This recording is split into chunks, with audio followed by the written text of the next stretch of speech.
Hello dear students, मैं हूं मिथिलेश कुमार और आप सभी लोगों का स्वागत करता हूं उदित फार्मेसी के ऑनलाइन लर्निंग प्लेटफॉर्म पर। कैसे हैं आप सभी लोग?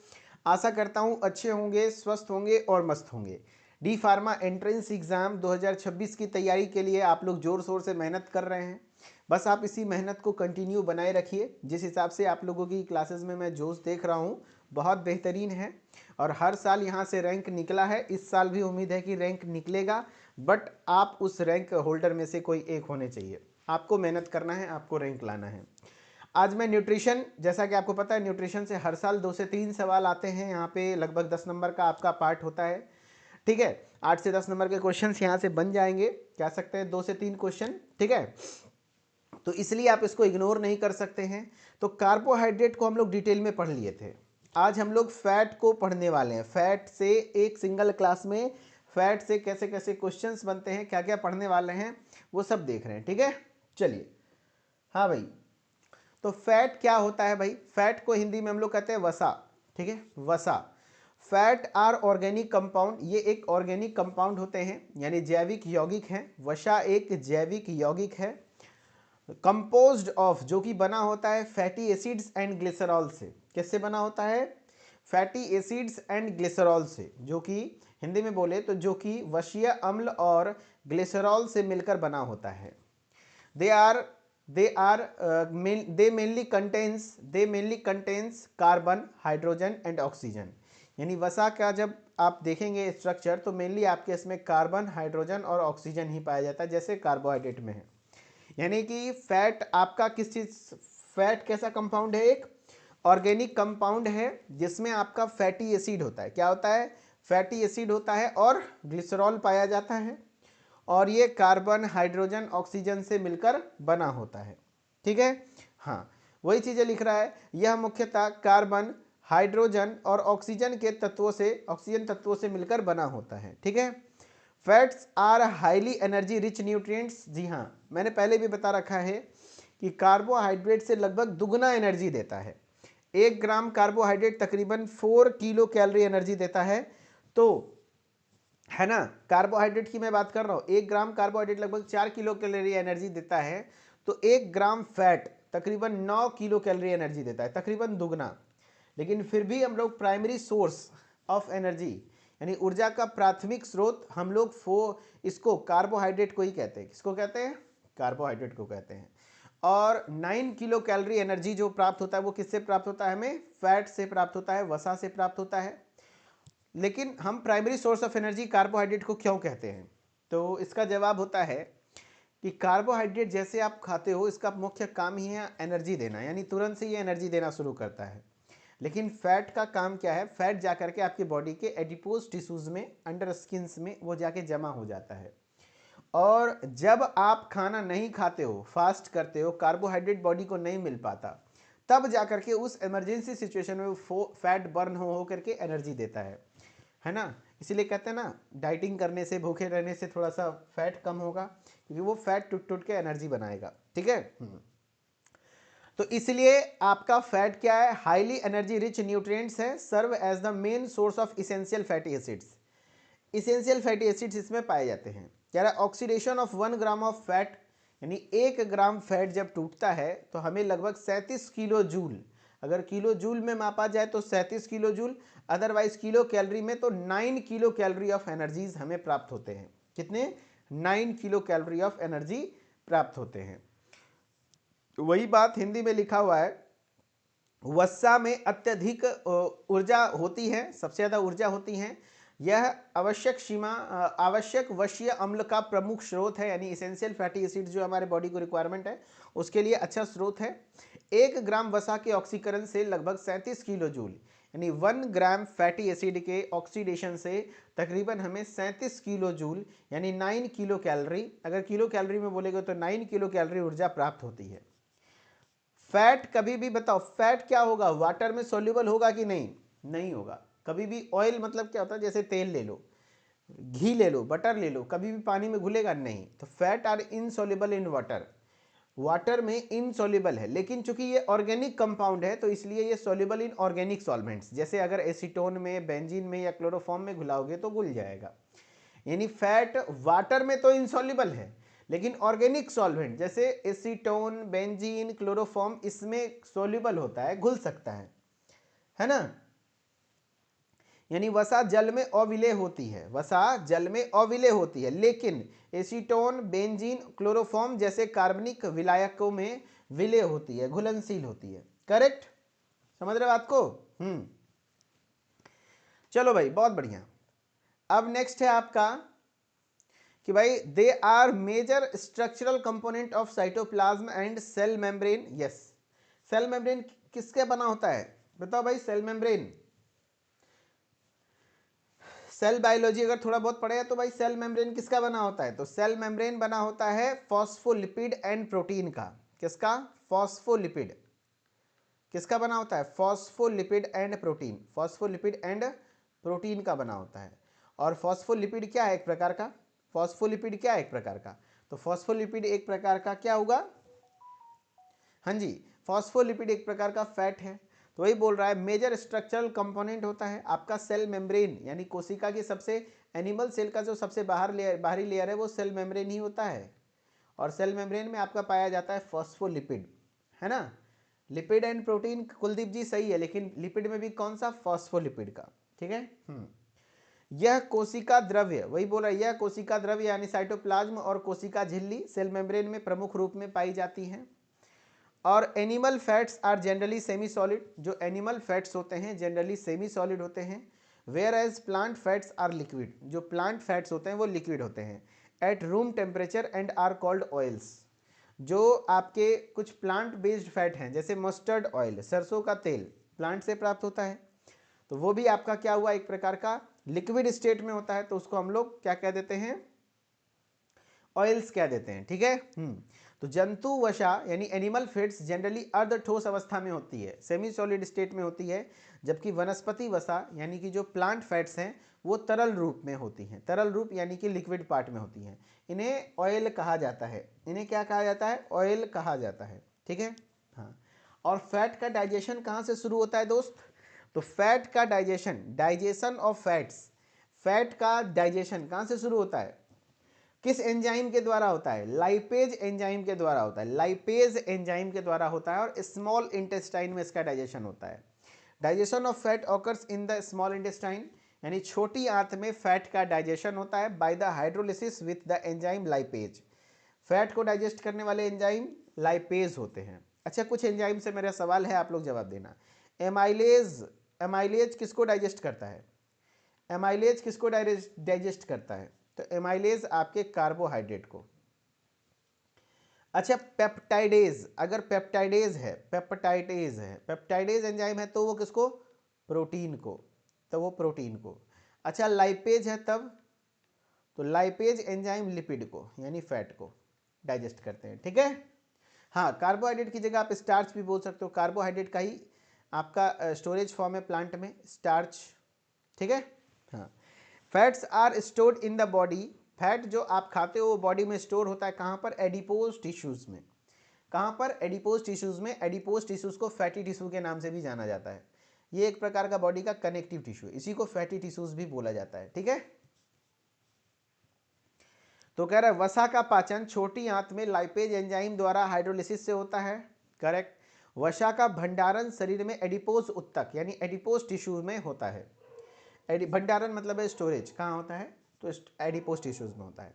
भाई क्या क्या पढ़े, ध्यान से सुनना। फैट कैसा कंपाउंड है? ऑर्गेनिक कंपाउंड है। क्या क्या चीज़ से मिलकर बना होता है? तो फैटी एसिड और ग्लिसरॉल से मिलकर बना होता है। किससे बना होता है? Fatty acid. देखो फैट क्या है? ऑर्गेनिक कंपाउंड है। किससे बना होता है? फैटी एसिड्स और ग्लिसरॉल से बने होते हैं। करेक्ट। और इसमें मेन मुख्य एलिमेंट कौन कौन सा होता है? तो कार्बन, हाइड्रोजन और ऑक्सीजन होते हैं। करेक्ट। हाँ, फैट एक एनर्जी रिच न्यूट्रिएंट्स है। अगर 1 ग्राम फैट की मैं बात करूं तो कितना होता है? 9 किलो कैलोरी ऑफ एनर्जी हमें प्राप्त होते हैं। ठीक है। अगर मैं फैट की बात करूं तो फैट जल में तो अघुलनशील है, बट सॉल्युबल है ऑर्गेनिक सॉल्वेंट में, जैसे एसीटोन, बेंजीन, क्लोरोफॉर्म, इन सब चीज में घुलनशील होता है। ठीक है।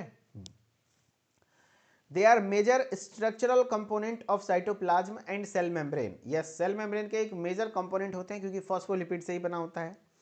Animal fats generally semi solid में फॉर्म में होता है, प्लांट फैट्स लिक्विड फॉर्म में होता है एट रूम टेम्परेचर। बहुत बढ़िया।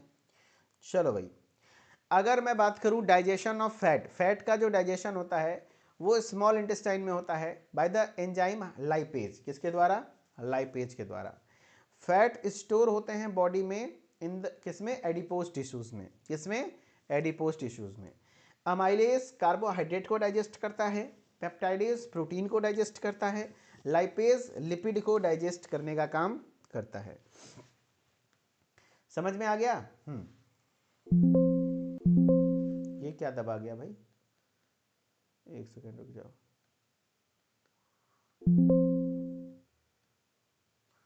अरे हाँ, रुक जाइए रुक जाइए।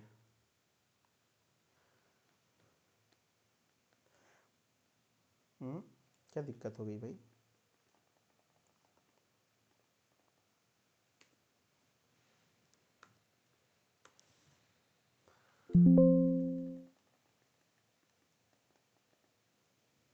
रुक जाइए गाइस, थोड़ा सा कुछ दिक्कत हुआ, कुछ प्रेस हो गया।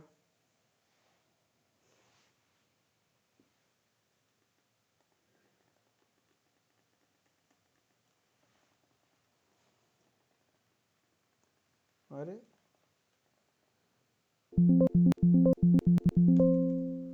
ये पीपीटी क्या हो गई?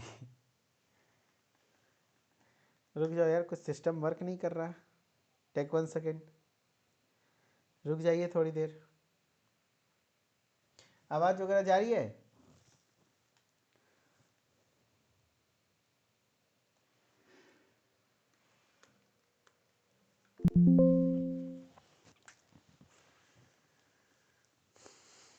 आवाज़ जा रही है लेकिन ये आगे पीछे हो ही नहीं रहा कुछ।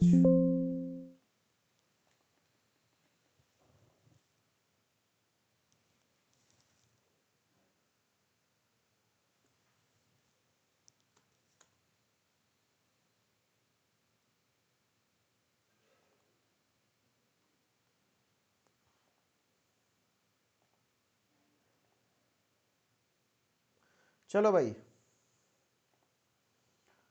टेक 1 सेकेंड गाइस, मैं पीपीटी ओपन करता हूँ।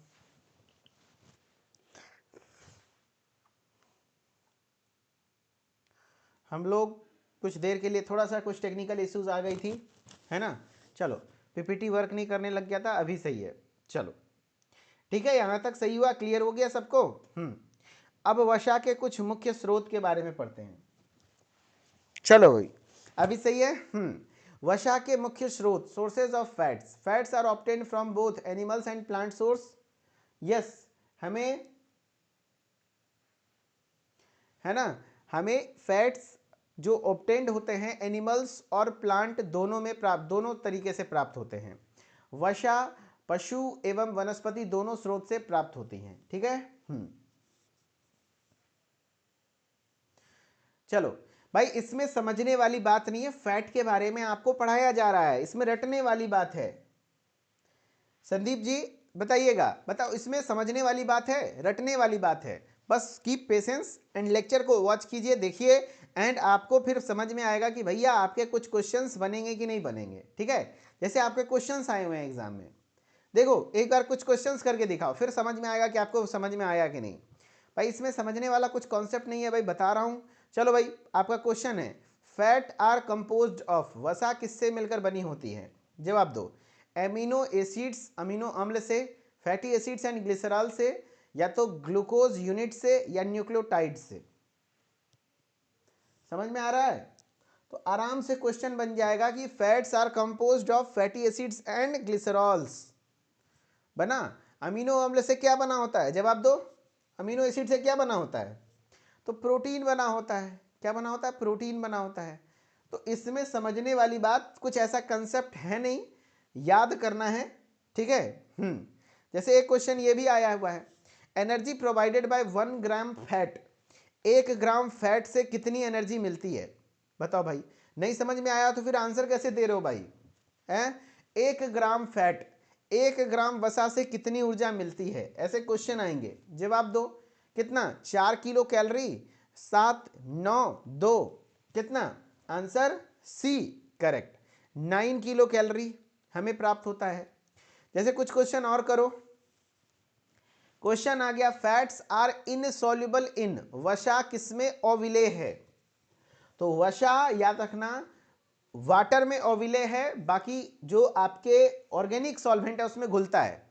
जैसे क्लोरोफॉर्म CHCl3 इसका फॉर्मूला होता है, ये ऑर्गेनिक सॉल्वेंट है तो इसमें घुलनशील होता है। बेंजीन घुलनशील होता है, एसीटोन में भी घुलनशील, वाटर में इनसॉल्युबल है। बहुत इजी क्वेश्चन था भाई। किसमें होता है?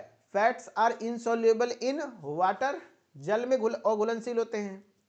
क्वेश्चन आया एक और, digestion of fats occurs in mainly, यानी वसा का पाचन मुख्यतः कहाँ होता है? जवाब दो, वसा का पाचन मुख्यतः कहाँ होता है? स्मॉल इंटेस्टाइन यानी छोटी आंत, स्टोमक यानी अमाशय, लार्ज इंटेस्टाइन बड़ी आंत, या मुख माउथ। वसा का पाचन मुख्यतः कहाँ होता है? तो आंसर क्या हो जाएगा? Small intestine. क्या हो जाएगा आंसर? स्मॉल इंटेस्टाइन यानी कि छोटी आंत आपका आंसर देखने को मिलेगा। अब बताइए भैया, क्लियर हुआ? यही सब तो पढ़ाया था, इसी से रिलेटेड क्वेश्चंस। अब क्लियर हुआ? एक बार जवाब दीजिए कमेंट सेक्शन में, जवाब दो भाई। क्लियर हुआ? अगर समझ में आया तो कमेंट में दिल बना देना, अगर क्वेश्चन बना हो तो। ठीक है? चलो भाई, अभी देखो कुछ क्वेश्चंस और हैं, इसको भी करके दिखाओ। जैसे क्वेश्चन है, enzyme responsible for fat digestion. कौन सा एंजाइम है जो कि फैट के, वसा के पाचन के लिए उत्तरदायी होता है? अब आप लोग बच्चे नहीं है दोस्त, हाई कॉम्पिटिटिव एग्जाम की तैयारी कर रहे हैं, फिर प्रोफेशनल कोर्स में एडमिशन लेने वाले हैं, पेशेंस रखना होगा। ऐसे नहीं होगा तुरंत से बोलोगे नहीं समझ में आ रहा, तो फिर समझने वाली बात। आपको पहले देखना है, पूरा लेक्चर सुनना है, फिर क्वेश्चंस आएंगे, क्वेश्चन देखना है। क्वेश्चन नहीं बनेगा तब तो बोलोगे कि नहीं समझ में आया। अगर क्वेश्चंस बन रहे हैं तो फिर समझ में आ गया। कौन से एंजाइम है जो फैट के डाइजेशन के लिए है? बताओ भाई, lipase, amylase, pepsin, trypsin. Correct answer ए, लाइपेज। अमाइलेज हमने बता दिया कि ये कार्ब स्टार्च के डाइजेशन के लिए होता है, स्टार्च। पेप्सिन भी आपका प्रोटीन होता है, ट्रिप्सिन भी प्रोटीन होता है। खैर प्रोटीन में बताएंगे वो सब। एक और क्वेश्चन है, storage site of fats in the body. शरीर में वसा का भंडारण कहाँ होता है? बताओ भाई। Storage site of fats in the body, body में वसा कहाँ जाके संग्रहित होता है? मांसपेशियों में, लीवर में, एडिपोज टिश्यूज में, या बोन में? हाँ, तो आपका वसा का जो संग्रहण होता है वो कहाँ होता है? एडिपोज टिश्यू में। वसामय उत्तक, इसी को फैटी टिश्यू भी बोला जाता है, इसी को फैटी टिश्यूज भी बोला जाता है, इसी में जाके स्टोर होता है। अच्छा, ग्लूकोज का स्टोरेज फॉर्म पढ़े हो ना? सॉरी, कार्बोहाइड्रेट का स्टोरेज फॉर्म क्या है? बताओ, कार्बोहाइड्रेट का स्टोरेज फॉर्म, जवाब दीजिए। कार्बोहाइड्रेट का स्टोरेज फॉर्म, तो कार्बोहाइड्रेट का स्टोरेज फॉर्म जो होता है उसका नाम क्या है? तो कार्बोहाइड्रेट का जो स्टोरेज फॉर्म है इसका नाम होता है ग्लूकोज नहीं, वो एब्जॉर्बेबल फॉर्म है। बॉडी में स्टोर होता है ग्लाइकोजन के फॉर्म में, ग्लाइकोजन के फॉर्म में। अच्छा, ग्लाइकोजन कहाँ स्टोर होता है? बताओ, ग्लाइकोजन कहाँ स्टोर होता है? लीवर में और लीवर में, है ना? हाँ, है कि नहीं? हाँ, चलो भाई, अब कुछ क्वेश्चंस आगे पढ़ो पहले, तब बनेंगे। तो भाई वसा के स्रोत हमें कुछ फैट्स एनिमल से भी मिलते हैं, जैसे आपका घी, मक्खन, ये सब कहाँ से मिला? है ना, हमें मिलता है एनिमल से, कुछ प्लांट से भी बनते हैं। एनिमल सोर्स ऑफ फैट्स, पशु स्रोत में जैसे आपका मक्खन हो गया, घी, है ना, बटर, घी, क्रीम, चीज़, पनीर वगैरह। Milk and milk products, egg York, अंडे की वर्दी, है ना, एग अंडा में जो पीला वाला होता है, मीट एंड फिश, इन सब चीज़ों से जो एनिमल फैट्स हैं। अब प्लांट बेस्ड फैट्स में जैसे वेजिटेबल ऑयल्स, वेजिटेबल ऑयल में जैसे मस्टर्ड ऑयल, अरे खाए हो, सरसों का तेल, हाँ, ग्राउंड नट ऑयल, यस। तो सरसों का तेल, मूंगफली का तेल, कोकोनट यानी कि आपका नारियल का तेल, सनफ्लावर ऑयल यानी कि सूर्यमुखी का तेल। करेक्ट। ये कुछ वेजिटेबल ऑयल्स हैं। कुछ नट्स हैं जैसे अलमंड्स, वॉलनट्स, कैश्यू नट्स, जिसको मेवे, बादाम, अखरोट, काजू, काजू को कैश्यू नट्स कहते हैं, वॉलनट्स को अखरोट कहते हैं, अलमंड्स को बादाम कहते हैं। इन सब चीज़ों से हमें प्राप्त होता है। सीड्स से भी कुछ ऐसे भी सीड्स हैं जैसे क्या कहते हैं, सेसेम सीड्स, फ्लैक्स सीड्स, जैसे तिल या अलसी की बीज, एवोकाडो फ्रूट आता है, काफ़ी महंगा फ्रूट होता है ना, उसमें भी फैट होता है। तो प्लांट सोर्स भी हैं फैट के। अब वसा के वर्गीकरण, वसा के वर्गीकरण, तो भैया देखो क्लासिफिकेशन ऑफ फैट्स में अगर मैं बात करूं तो fats are mainly classified into two types based on presence of double bond in fatty acid. यानी फैट का दो टाइप है, एक सैचुरेटेड और एक है अनसैचुरेटेड। सैचुरेटेड में एक भी डबल बॉन्ड नहीं होता, सब सिंगल बॉन्ड होता है। अनसैचुरेटेड में डबल बॉन्ड पाया जाता है। तो वही फैटी एसिड के स्ट्रक्चर में डबल बॉन्ड कितना है उसके आधार पर, वसीय अम्लों में डबल बॉन्ड की उपस्थिति के आधार पर वसा को दो प्रकार से वर्गीकृत किया गया। एक तो सैचुरेटेड, जिसको संतृप्त वसा कहते हैं। सैचुरेटेड यानी सारा सिंगल बॉन्ड होगा, एक भी डबल बॉन्ड नहीं होगा। Saturated fats contain no double bonds, उसके फैटी एसिड के स्ट्रक्चर में एक भी डबल बॉन्ड नहीं होगा। They are usually solid at room temperature, room temperature पे ये सॉलिड होते होंगे। Mainly come from animal source, mainly हमें एनिमल सोर्स से प्राप्त होता है, वो होता है सैचुरेटेड फैटी एसिड।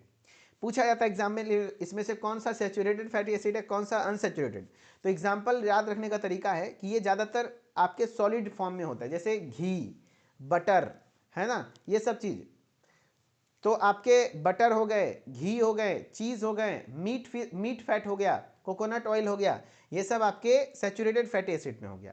तो वही चीज़ है, संतृप्त वसा में वशीय अम्ल यानी फैटी एसिड की श्रृंखला में कोई भी डबल बॉन्ड नहीं होता है। यह समान ताप पर ठोस होती है, मुख्यतः पशु स्रोत से प्राप्त होती है। जैसे एग्जाम्पल में मक्खन, घी, पनीर, मांस, वसा, नारियल तेल एक प्लांट बेस्ड है, लेकिन वो भी जमता है, सॉलिड स्टेट में होता है कि नहीं। हाँ, अनसैचुरेटेड फैटी एसिड असंतृप्त, ये पूरा लिक्विड स्टेट में होता है, ये जमता नहीं है जल्दी। Unsaturated fatty acid contain one और मोर डबल बॉन्ड, इसमें एक से ज़्यादा डबल बॉन्ड पाए जाते हैं इनके फैटी एसिड के चेन में।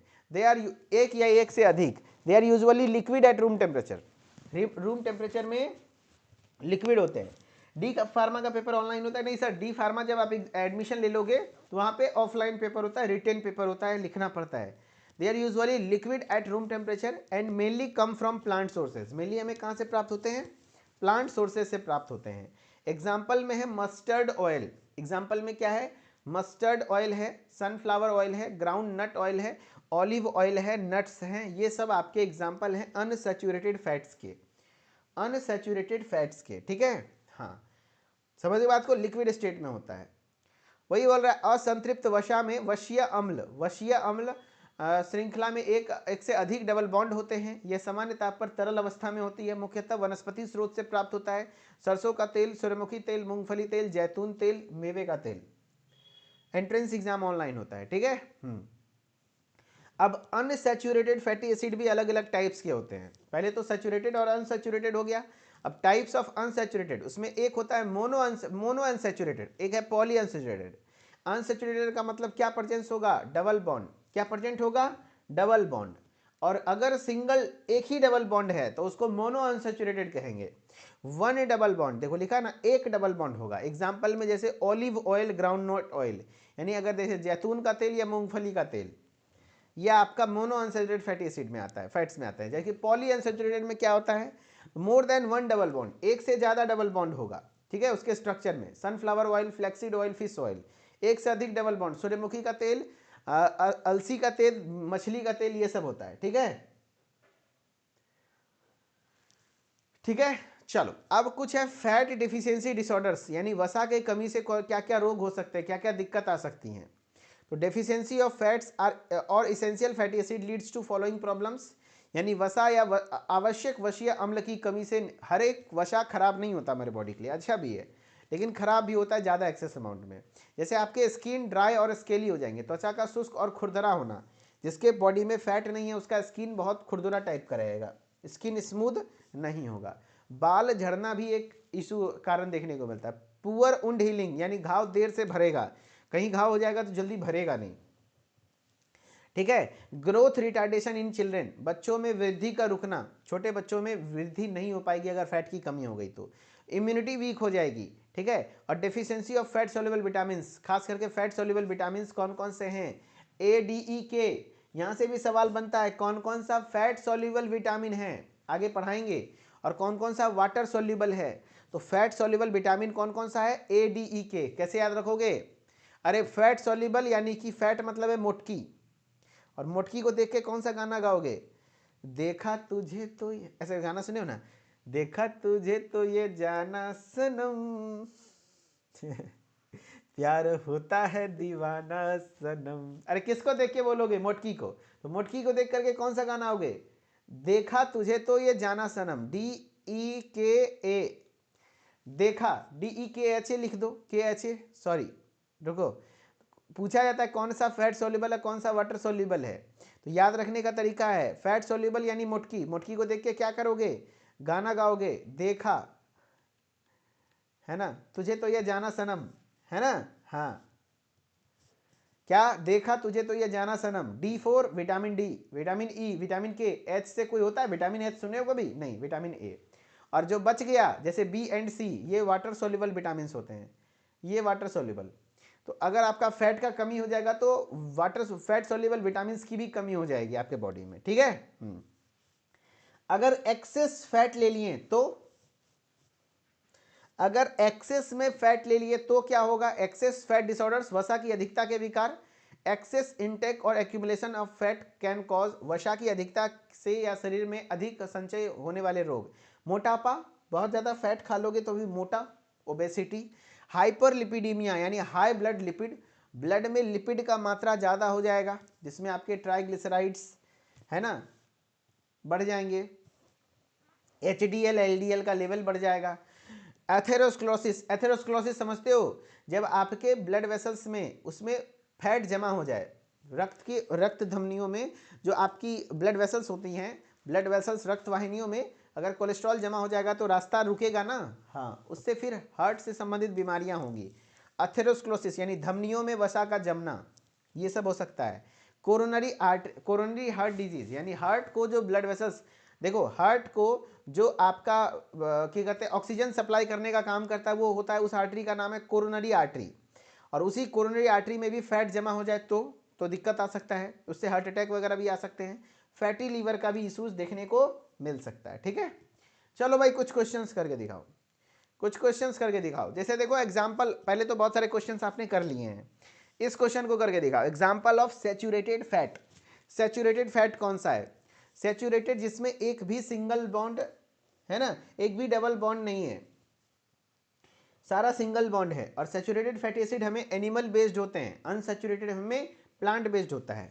देखो सनफ्लावर ऑयल ये प्लांट बेस्ड नहीं होगा, ऑलिव ऑयल, मस्टर्ड ऑयल या बटर, तो यहाँ पे सीधा आंसर हो जाएगा डी, बटर। कैसे याद रखोगे? तो सैचुरेटेड फैटी एसिड जो मोस्टली होते हैं वो क्या होते हैं? प्लांट बेस्ड नहीं होते हैं, एनिमल बेस्ड होते हैं, और वो सॉलिड स्टेट में होता है।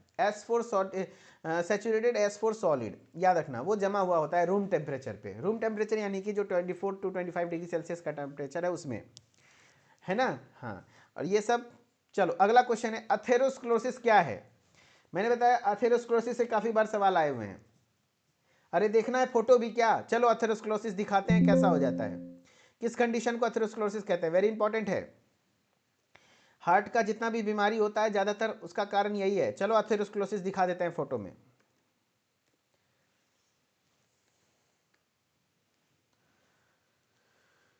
ये देखो आपका अथेरोस्क्लोसिस,